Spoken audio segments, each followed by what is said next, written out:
कि बहुत ही short notice पे आप लोगों को बुलाएं और आप लोग यहाँ आए। आपातकाल हमने देखा नहीं, इस समय बच्चे रहे होंगे, और पुलिस स्टेट भी हमने देखा नहीं। लेकिन केंद्रीय होम मिनिस्टर अमित शाह के इशारों पर जिस तरीके से दिल्ली पुलिस और हमारे कॉलेज की प्रिंसिपल अंजू श्रीवास्तव मुझे प्रताड़ित करने की, मुझे तंग करने की कोशिश कर रही है, इस सिलसिले में मैं कुछ बातें आप लोगों से साझा करना चाहता हूं। और इस अवसर पर यह जरूर कहना चाहता हूं, तकरीबन आज से 90 साल पहले जब गांधी और अंबेडकर की मुलाकात हुई थी, तब गांधी को अंबेडकर ने कहा था कि Gandhi, I have no homeland. अगर आज इस जगह पे इस समय अंबेडकर होते तो संविधान लगने के बावजूद ये बोलते, mister Gandhi, we have half homeland. और मैं दावे के साथ कह सकता हूं कि वाकई संविधान लागू है, लेकिन दलितों का जिस तरह से उत्पीड़न, दमन हो रहा है, हाफ होमलैंड है। अभी पूरी जो सिटीजनशिप और पूरे अधिकार मिलना बाकी है। और संदर्भ यह है कि बाबा साहब की 132वीं जयंती मनाने के लिए मुझे लंदन जाना था। कोर्ट से परमिशन है, इसके बावजूद दिल्ली पुलिस की लापरवाही और इग्नोरेंस की वजह से, या कहिए कि जानबूझकर, ब्रिटिश हाई कमीशन ने उन्हें कांटेक्ट करने की कोशिश की मेरे केस के बारे में, लेकिन उन्होंने कोई रिस्पांस नहीं दिया। Thanks to British High Commission की उन्होंने कम से कम मुझे रीजन बताया कि आपका वीजा क्यों रिजेक्ट किया जा रहा है। नॉर्मली कमीशन रीजन नहीं बताते हैं और सिर्फ कहते हैं कि आपका वीजा रिजेक्ट किया जा रहा है, वीजा नहीं मिलेगा। लेकिन इसमें जो उन्होंने कहा है उस आऊंगा, लेकिन पहले पूरा घटनाक्रम कैसे हुआ वो आपको विस्तार से बताता हूं। और इस सिलसिले में मैं पहले कह दूं कि न झुकने वाला हूं न डरने वाला हूं। कोर्ट भी जाऊंगा, चीफ जस्टिस ऑफ इंडिया हमारे यूनिवर्सिटी के प्रो चांसलर भी हैं, राष्ट्रपति विजिटर हैं, उन सबको लिखूंगा, ओपन पत्र लिखूंगा कि इस देश में मैं हिंदू कॉलेज में पढ़ाता हूं और अभी राष्ट्रवाद का समय है। राष्ट्रवादी इतिहासकार में मैंने 6 किताबें प्रकाशित की हुई, तो राष्ट्रवाद क्या होता है मुझे पता है। इसलिए लिखूंगा कि मेरे साथ जो लगातार कई वर्षों से घटनाक्रम हो रहा है, ये मेरी निजी कोई जमीन की लड़ाई नहीं, कोई संपत्ति की लड़ाई नहीं, ये घटना नहीं, ये संकेत है कि जो स्पीकिंग माइंड है, बोलने वाले लोग हैं, उनको टॉर्चर करो, तबाह करो, ताकि पूरे समाज को डराया जा सके। ये इनकी मंशा है। और इसी सिलसिले में पिछले साल जो मेरी गिरफ्तारी हुई थी, ये उसका एग्जाम्पल है। मैं आ रहा हूं उस पर।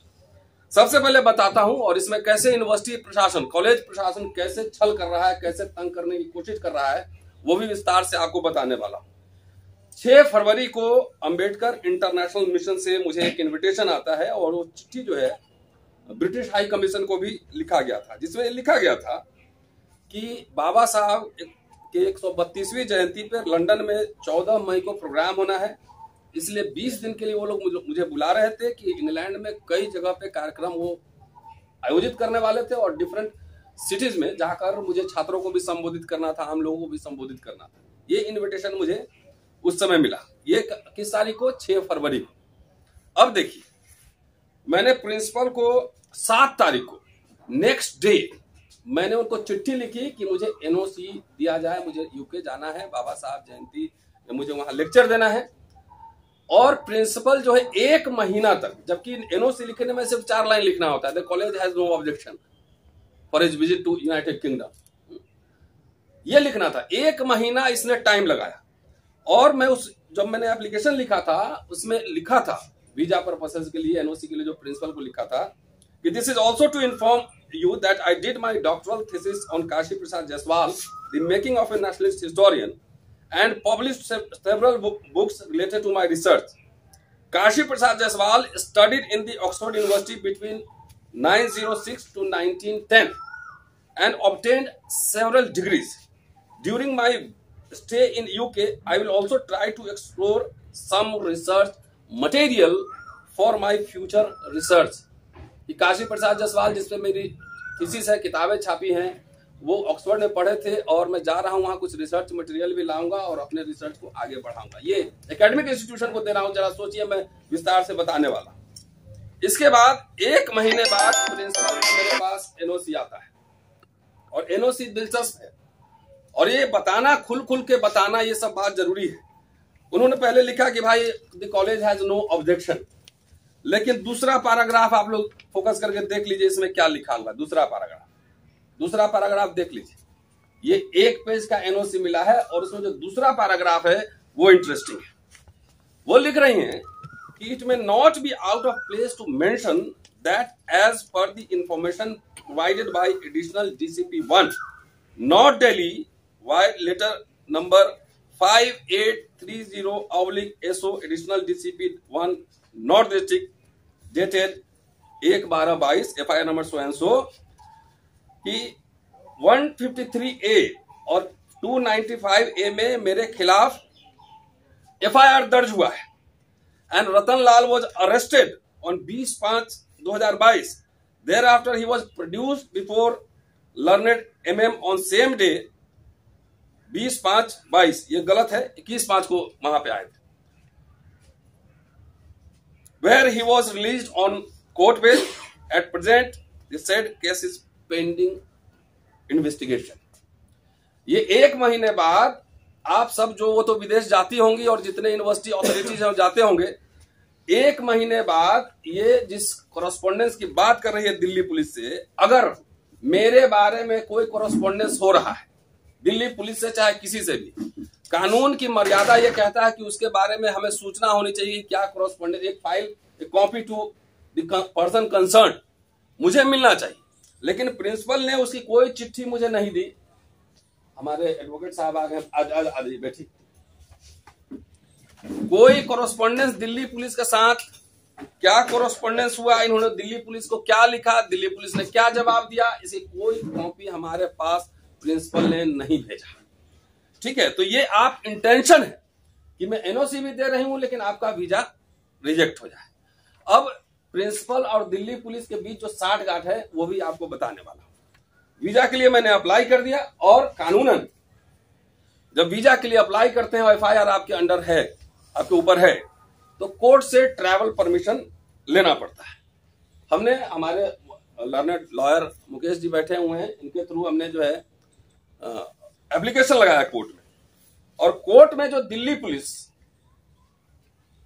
पुलिस जो आर्गुमेंट कर रही है वो आर्गुमेंट दिलचस्प है, जरा सुनने वाली बात है। सेकंड पैराग्राफ जो रेलेवेंट है वो पढ़ रहा हूं कि Shri Ratan Lal has applied for NOC to visit abroad. It is pertinent to mention that Shri Ratan Lal is a professor in Hindu college and teaching history in Hindu college from past many years. He is also residing in Hindu college from past many years and has deep root in society. Thus, in view of the above mentioned facts and circumstances, it is submitted that as Sri Ratan Lal is no longer required for investigation. साल भर होने को है FIR, लेकिन आज तक Delhi police ने chargesheet हमारे खिलाफ नहीं पेश किया, और कोर्ट में यह कह रहा है दिल्ली पुलिस कि कोई इन्वेस्टिगेशन की जरूरत नहीं, मैं हिंदू कॉलेज में पढ़ाता हूं, हिस्ट्री पढ़ाता हूं, हिंदू कॉलेज में रहता हूं, कोई इन्वेस्टिगेशन की जरूरत नहीं है। इसके बाद कोर्ट से हमें 29 तारीख को ही परमिशन मिल गया अब्रॉड जाने का। इसमें कुछ कंडीशन था, वो मैं सुना देता हूं।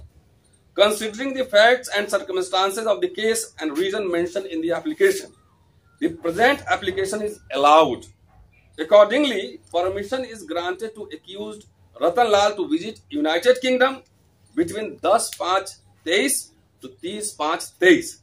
Applicant is directed to file complete itinerary of above said visit before the IO before travel. Accused is also directed to inform the IO on his return from UK immediately. Accordingly, The application stand disposed of. मुझे permission court से मिल गया कि मुझे कहां travel करना है, ये मुझे आईओ को, जो हमारा आईओ है केस में, उसको मुझे देना है। तो मुझे जब वीजा मिलता तभी ट्रैवल प्लान बनाता, और ये भी था कि लौट के आएंगे तो आईओ को आप इन्फॉर्म करेंगे। ये कोर्ट से ऑर्डर था।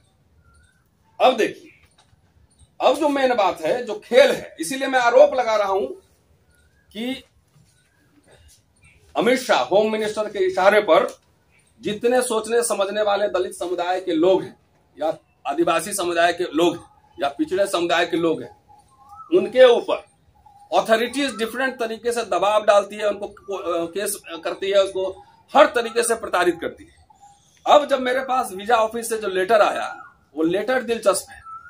उन्होंने जो रेलेवेंट पोर्शन है वो मैं बताता हूं।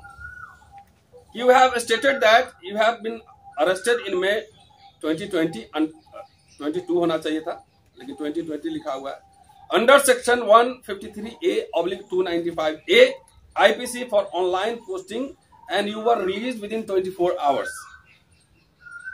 You have submitted a court order dated 29th March 23 stating that you have been permission to travel abroad. Our office have made a number of attempts to verify the court order, but the police department have not responded. ये खेल है कि वो कह रहे हैं कि court order मुझे मिला है, पुलिस जाके कोर्ट में कह रहे हैं कि नो इन्वेस्टिगेशन रिक्वायर्ड, किसी जांच की जरूरत नहीं है। और यहां पर जब ब्रिटिश हाई कमीशन इनको जो है अप्रोच करती है कि वेरीफाई कीजिए कि इनको ट्रैवल परमिशन है कि नहीं, उसने कोई जवाब ही नहीं दिया। प्रिंसिपल हमारे पुलिस से कोरेस्पोंडेंस का जो है ना पूरा लगाती है उसमें कि भाई ये लिखा हुआ है, कोई जवाब नहीं। अब पुलिस का स्टैंड देखिए, इसका मतलब स्पष्ट नहीं है कि दोनों में तालमेल है, स्पष्ट है। और यही नहीं, 2000 में इस कॉलेज में 2000 से 22 साल हो गए, 3 साल पहले और पढ़ा चुका हूं। ये भाजपा सरकार आने के पहले जो साथी रिकॉर्ड हमारा जानते होंगे, सरकार की नीतियों के खिलाफ हम लोग लिखते बोलते धरना प्रदर्शन करते रहे। लेकिन जैसे 14 में ये सरकार बदली है, आते आते 15 में हमारे कॉलेज में प्रिंसिपल बनी, और आते आते सबसे पहले मेरे घर के सामने कूड़ादान खुदवाया हुआ है, कंपोस्ट पिट उसमें लिखा हुआ है, लेकिन 1 ग्राम कंपोस्ट उसमें से नहीं निकला है। और वहां पर कुछ कचरा दान है, कोई भी आदमी देख सकता है जाकर। वही नहीं, जब प्रोटेस्ट किया तो हमारे खिलाफ महिला उत्पीड़न केस करवाई फर्जी, मैंने प्रोसीडिंग फेस की। आज तक उसकी रिपोर्ट मुझे नहीं दी गई, आज तक नहीं दी गई है रिपोर्ट। क्या एज पर द लॉ है ये संविधान? कंप्लेन ना, कंप्लेंट थी, यहाँ एक थी, वो दूसरा केस है। तो आज तक मुझे उसकी ऑर्डर नहीं दी गई। मेरी 10 किताबें ऑन रिकॉर्ड कह रहा हूं, 14 आर्टिकल हैं, रिसर्च पेपर हैं, सैकड़ों मेरे लेक्चर्स हैं यूनिवर्सिटीज में। 2018 से वही राष्ट्रवादी इतिहासकार पर और किताब लिखने के लिए सबैटिकल लीव मांग रहा हूं, लीव नहीं मिल रहा है। इतनी किताब लिखने के वाले 18 से मैं प्रोफेसरशिप के लिए एलिजिबल हूं, और सबसे पहले मेरा एप्लीकेशन किया है कॉलेज में, सबसे पहले 2020 का अप्लाई किया हुआ है, लेकिन आज तक प्रमोशन नहीं हुआ है। ये क्या? और जब वीजा के लिए मांग रहा हूं तो आप मेरे मुकदमा का जिक्र कर रहे हैं, उसमें तो ये भी मुकदमा का जिक्र करना चाहिए था ना कि मेरे ऊपर महिला उत्पीड़न केस है, यह भी जिक्र करना चाहिए था, तब ना रिपोर्ट मांगते। आज तक क्यों रिपोर्ट नहीं? मेरे कहने का मतलब यह है कि कॉलेज प्रिंसिपल, दिल्ली पुलिस, ये सब सरकार के इशारे पर मुझे हर तरीके से, मुझे कैरियर मेरा तबाह कर रही है, मुझे पढ़ने के लिए बाहर नहीं देना चाहती है, मुझे छुट्टी नहीं देना चाहती है। आखिर ये दिल्ली पुलिस किस बिहार पे मुझे गिरफ्तार की थी? तकरीबन 11 साढ़े 11 महीना पहले। क्या जो कंप्लेन उनको मिला, उन्होंने मुझे नोटिस दिया था, बिना नोटिस दिए हुए झूठ बोलकर मुझे गिरफ्तार किया। दिल्ली पुलिस अमित शाह के अंडर में है। किसके इशारे पर दिल्ली पुलिस ये काम कर रही है कि जो मुझे गिरफ्तार भी कर रही है, मुझे एकदम झूठ बोल के गिरफ्तार करती है, बेल मिल जाता है, मुझे लंदन जाना है लेक्चर देने तो कोर्ट में कुछ और कह रही है, जब ब्रिटिश हाई कमीशन जब इंक्वायरी करता है तो उसका कोई जवाब ही नहीं देती है। तो ये मिली एकदम सांठ गांठ है, पूरा सरकार, प्रिंसिपल और दिल्ली पुलिस का सरकार के इशारे पर हो रहा है। लेकिन जैसा कि मैंने पहले कहा कि इससे न डरूंगा न झुकूंगा।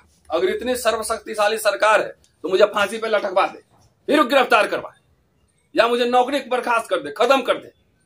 उनके पूरे कुरीतियों पर, न्याय के खिलाफ अगर बोलना जुर्म है, उसका पर्दाफाश करना जुर्म है, तो डरने की जरूरत है। न डरूंगा न झुकूंगा, कोर्ट भी जाऊंगा। और मुझे अंबेडकर की जयंती पे बोलना था। अभी इतिहास से किताब हटाने का इनका बड़ा प्रचलन चला हुआ है। इतिहास से किताब हटाने का इतना ही शौक है तो चुनाव के समय बाबा साहब याद आते हैं। तो एक काम करो ना, बाबा साहब को सिलेबस से हटवा दो ना, बहुत शौक है ना सिलेबस से हटाने का, तो हटवा दो। इस तरीके से पूरे आतंकित लोगों को किया जा रहा है। मैं तो एक रेप्यूटेड कॉलेज में, हिंदू कॉलेज में प्रोफेसर हूं, 25 साल मुझे पढ़ाते हो, और मैं जो बात कह रहा हूं कोई मुझे रिफ्यूट कर दे, अपना अपना किताब आर्टिकल दिखाए, कितना काम किया है, मैं भी लेके चलता हूं। लेकिन ये अति हो गई। न पढ़ने के लिए छुट्टी दिया जाएगा, न रिसर्च करने के लिए छुट्टी दिया जाएगा, बाहर जाना है तो टांग अड़ा देंगे, प्रमोशन नहीं करेंगे। क्या करना चाहती है सरकार, ये विश्वविद्यालय प्रशासन? इसलिए चूंकि प्रेसिडेंट ऑफ इंडिया हमारे विजिटर हैं, हम उनको चिट्ठी लिखेंगे, open letter. Chief justice of India वो हमारे प्रो चांसलर है, उनको भी चिट्ठी लिखेंगे। इस सरकार को, इस प्रिंसिपल को जो करना है करे, लेकिन प्रोटेस्ट जारी रहेगा। ये अदालत में भी लड़ाई होगी और ये पॉलिटिकली भी लड़ा जाएगा। आप सबका शुक्रिया। हमारे साथ हमारे एडवोकेट मुकेश जी हैं, यहाँ पे धर्मवीर यादव हैं, ये भी एडवोकेट हैं। हमारे दोस्त सूरज जी हैं, सूरज मंडल साहब आप जानते हैं, डॉक्टर सूरज मंडल। मयंक है, ये भी लॉयर है। तो ये सब सॉलिडारिटी में है। डॉक्टर विकास गुप्ता एक्टिविस्ट हैं, दिल्ली यूनिवर्सिटी में हिस्ट्री के प्रोफेसर हैं, थोड़ा लेट आए हैं, वो पीछे बैठे हुए हैं। ये सब सॉलिडारिटी में हमारे साथ आए हैं। विकास जी अगर थोड़ा ये मिले तो आगे आ जाइए। हाँ, तो अब कुछ कहना चाहे हमारे दोस्त, तो हमारे पहले सूरज जी, मुकेश जी। देखिए, ये बीजेपी की स्थापना दिवस थी और प्राइम मिनिस्टर ने बड़े जोर शोर से कहा कि ये सोशल जस्टिस सप्ताह है, जब तक बाबा साहब की जो जयंती है तब तक सोशल जस्टिस सप्ताह मनाया जाएगा। दुर्भाग्यपूर्ण यह है कि डॉक्टर रतन लाल के अगेंस्ट जो केस है वो टारगेटेड था, वो टारगेटेड केस था, क्योंकि यहां पर इसी विश्वविद्यालय में दौलत राम कॉलेज के प्रिंसिपल के अगेंस्ट चार्जशीट हो चुका है, रजिस्ट्रार के अगेंस्ट एससी उत्पीड़न केस में, और उन पर कोई कार्रवाई नहीं। लेकिन डॉक्टर रतन लाल जी को रातों रात गिरफ्तार किया जाता है। जब 3000 लोग वहां पर आते हैं तो उसके बाद इनको जो है जो बेल दिया गया है, उस ऑर्डर को कृपया आप लोग पढ़ें। उसमें बहुत ही विस्तार से कहा गया है कि किस तरह से ये अन्यायपूर्ण है। दूसरी बात मैं बहुत स्पष्ट कहना चाहता हूं, डॉक्टर रतन लाल ने कहा कि हम चिट्ठी लिखेंगे। मैं अपनी ओर से कहता हूं कि हम prime minister of United kingdom को भी अपील करेंगे, क्योंकि एक बार कैम्ब्रिज में राहुल गांधी गए और इस देश की सच्चाई का बयान किया तो इनकी हड़कंप मच गई। उन्हें डर है शायद कि डॉक्टर रतन लाल एक दलित समुदाय से होने के कारण दलितों की उत्पीड़न और दलितों की दुर्दशा के बारे में कहीं नहीं कह दे, तो उस डर से इनके इस वीजा को कैंसिल करने का एक षड्यंत्र रचा गया है। हम अपील करेंगे यूनाइटेड किंगडम के प्रधानमंत्री को भी कि इस तरह की अगर बात है तो अपनी ओर से वो वीजा देने का प्रयास करे, जिससे डॉक्टर रतन लाल जाके बाबा साहब की जयंती में वहां पर शामिल हो सके, और जो इनकी जो एकेडमिक वर्क है उसके लिए भी ये कम से कम जा सके। तो मैं ये बताना चाहूंगा कि जो प्रमोशंस इनके रुके हैं सिर्फ इनके नहीं, टारगेटेड है SC ST OBC। मेरी भी प्रमोशन रोकी गई है 20 साल से, और इसी तरह यहाँ पर डॉक्टर रितु सिंह थे, उनको नौकरी से निकाला गया है। इस तरह की बातें हो रही है। मैं एडवोकेट साहब से निवेदन करूंगा कि वो कहना चाहते हैं तो। इसमें साथियों सबसे इम्पोर्टेंट जो चीज है, मैं इसको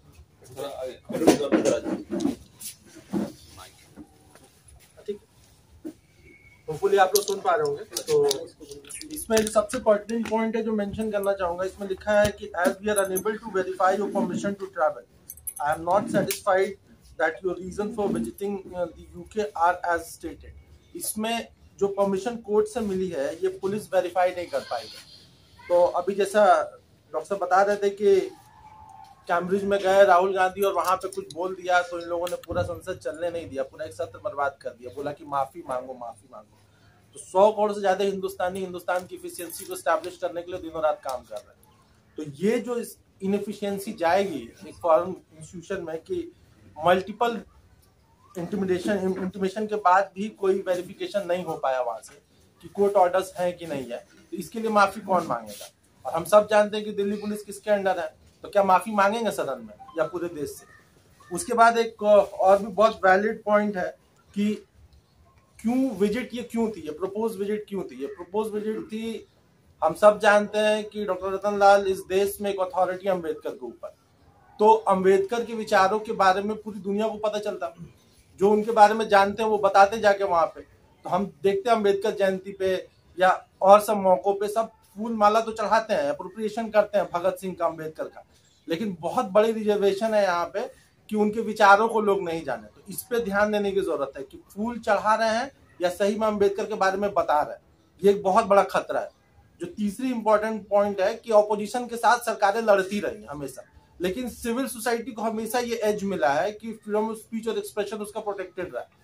वो जो बेल ऑर्डर वो भी स्पीकिंग ऑर्डर है, उसमें साफ साफ बोला गया है कि आर्टिकल 19 का वायलेशन है ये केस, जो FIR हुई है।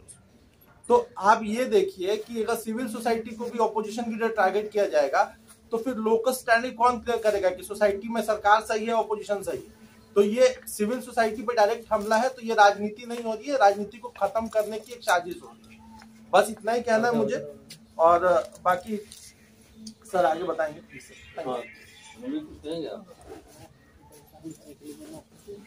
जैसा कि साफ साफ दिख रहा है इसमें, जब कोर्ट से परमिशन मिल गया है तो इस तरह का रिफ्यूजल जो है या इस तरह से मतलब लाल फीताशाही जो हो रही है कि पुलिस जो है रिस्पॉन्ड नहीं कर रही है कमीशन को, मल्टीपल कॉल्स है, इसमें डिटेल्स वगैरह दी हुई हैं। उसके बाद अगर कोर्ट के ऑर्डर के बावजूद अगर ये लोग इस तरह से कर रहे हैं तो इसका मतलब है कि दबाव है इनके ऊपर। और जैसा कि बोल रहे हैं सर कि वो राहुल गांधी वाले मैटर के बाद ये लोग बहुत डरे हुए हैं, सरकार बहुत डरी हुई है। और दिल्ली पुलिस जो है अमित शाह के अंडर में सीधे सीधे काम करती है, तो समझ में आ रहा है कि किस तरह से इनको रोकने की, और ताकि जो इनके पहले जो मामले रहे हैं सर काफ़ी पॉपुलर हैं आजकल। अम्बेडकर पे तो अथॉरिटी है ही, अदरवाइज भी सर बहुत पॉपुलर हैं, अच्छे वक्ता हैं। और यूके में 20 दिन का प्रोग्राम था इनका, तो इनको ये डर था कि जो है वहाँ से भी जो है सर वहाँ जाके बोलेंगे तो वहाँ से भी जो है यहाँ का जो यहाँ पे जो इश्यूज हो रहे हैं वो वहाँ तक जाएंगे, और वहाँ पे भी लोगों को पता चलेगा कि किस तरह सरकार न्यू इंडिया की बातें करती है और किस तरह जो है बाहर अपना चेहरा चमकाने के चक्कर में रहती है। और जो रियलिटी है, जो ग्राउंड रियलिटी है यहाँ पे यूनिवर्सिटीज में क्या हो रहा है और सरकारें कैसे बिहेव कर रही हैं, पुलिस कैसे बिहेव कर रही है, वो सब सामने आएगा, उसका पर्दाफाश होगा। तो शायद इस रीजन से सर को जाने से डिलिबरेटली रोका गया है। मुझे साफ साफ दिखाई दे रहा है सर। मैं साहब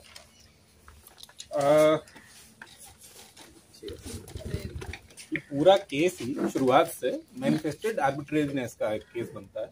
जिस टाइम प्रोफेसर रतनलाल का जब अरेस्ट हुआ, वो अरेस्ट भी सुप्रीम कोर्ट के द्वारा डिसाइडेड तमाम केस, जैसे अर्लेश कुमार या तमाम और छोटे छोटे केसेस में उन्होंने गाइडलाइंस दी, उनका वायलेशन करके पहले अरेस्ट हुआ।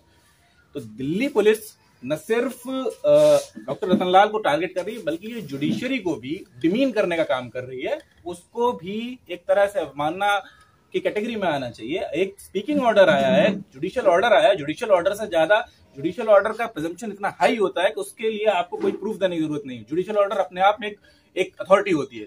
जुडिशियल ऑर्डर को अगर रिकॉग्नाइज नहीं कर रही है, जो एम्बेसी थी या हाई कमीशन था, उसका जितना काम था वो उसे कर सकते हैं। उन्होंने बोला है कि we have made number of attempts. Number of attempts का मतलब है कि उन्होंने एक से ज्यादा बार कोशिश की होगी।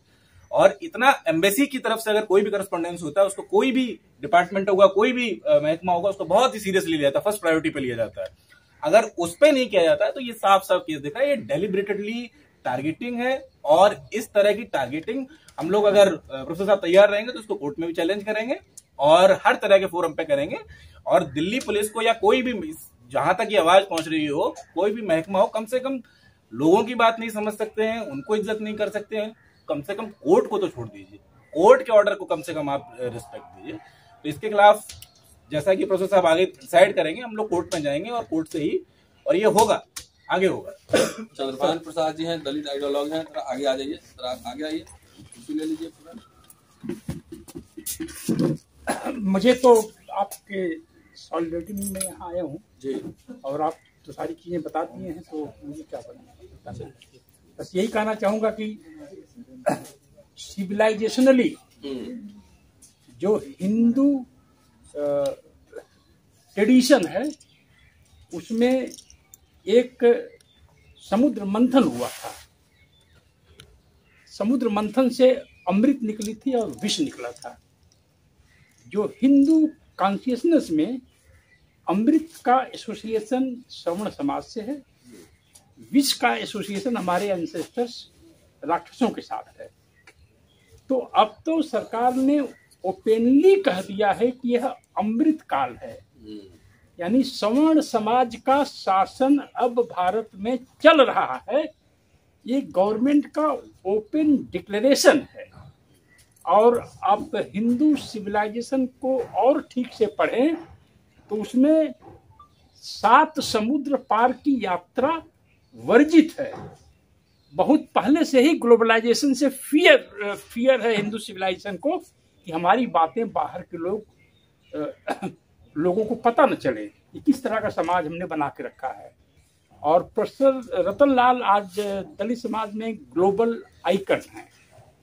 और चूंकि अब ये सवर्ण समाज का शासन चल रहा है तो इसमें दलितों को केवल सुनने का अधिकार है, बोलने का अधिकार नहीं है।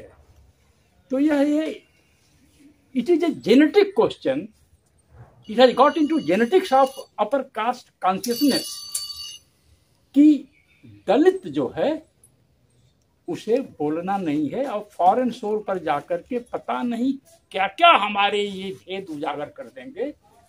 तो अब समुद्र मंथन चल रहा है, अमृत वो पी रहे हैं, तो असली खेल तो दिखेगा 2024 के बाद। अगर यह अमृत काल जारी रहा तो बड़े बड़े हमले के लिए तैयार रहिए। मैं तो 3 बार जेल जा चुका हूँ, 4थी बार में जाने में मुझे कोई दिक्कत नहीं है। तो आप हिम्मत बांधिए, इतिहास में ऐसे ही होता है। इतिहास में बड़े बड़े महापुरुष लोगों का रास्ता रोका गया है। तो लड़ाई है, आपने चुना है लड़ाई का पाथ, तो आप उस पर अग्रसर होइए, हम सब लोग साथ हैं आपके। चलिए, वैसे मैं जाके कुछ और नहीं बोलने वाला था। भारत सरकार ने अंबेडकर साहब की जो किताब छापी है, the future of democracy in India, the prospects of democracy in India, जो भारत सरकार ने किताब छापा है, उन्हीं किताब पर मैं उनका लेक्चर भी बोलने वाला था। तो किताब से डरते हैं ना ये लेकिन छाप भी रहे हैं। किताब बंद से कर डरते देंगे। हैं, पढ़े लिखे लोगों से डरते हैं। शुक्रिया आप सभी का। और